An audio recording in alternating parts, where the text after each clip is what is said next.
you wake up the next day and it's like, oh, 2 people are gone. And it's like, oh, wow, okay, you know?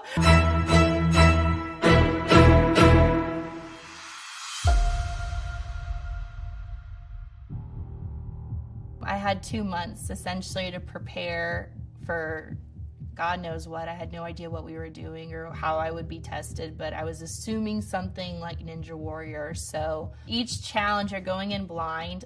You do the initial walkthrough right before you compete, so you don't know who you're competing against or what you're doing until it's time to go. And then they call your names, and it's like, okay, I'm going now. There's like, I'd say like there's a few challenges that you do, and not everything was like even shown in the series. So it's like you complete all these different challenges, and then you get to Mount Olympus, which is like your semifinals. And I felt like the entire time I was competing in that challenge, like I was just like falling behind, and you could see it in my face, even like I'm rewatching it. And then I had gotten to the ball and chain. Didn't even see her. She's in my peripheral vision, but I wasn't focused on her. I was just focused on finishing or trying to finish, and I got to it.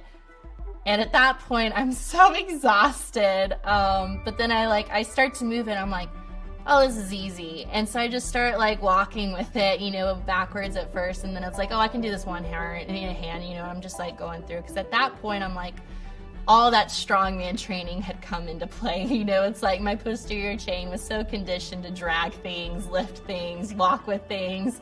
So it's like at that point, I'm like, oh, I can do this. This is easy, you know? And I blew her out of the water at that point, you know? And I got back to the, you know, the thing that you're supposed to break through, the cement block. And, it wasn't until like I heard the crowd screaming that I realized I was the only one out there, and she couldn't get, you know, the ball and chain to move. And I was like, oh my God, how did I get ahead?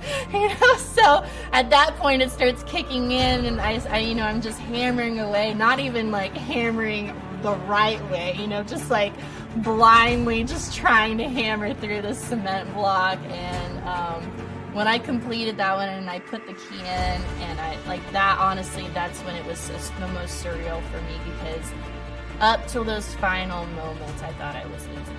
But it was the fact that even though I thought I was losing, I was going to keep going, you know. And I think honestly, it's that mindset of like, I'm doing the best I can, you know. And it's like, you know, I'm going to give it my all regardless of how I place. And it's like, it's a mental thing. So it's like, even dragging that stone, it was like one step, just take one more step, one more step.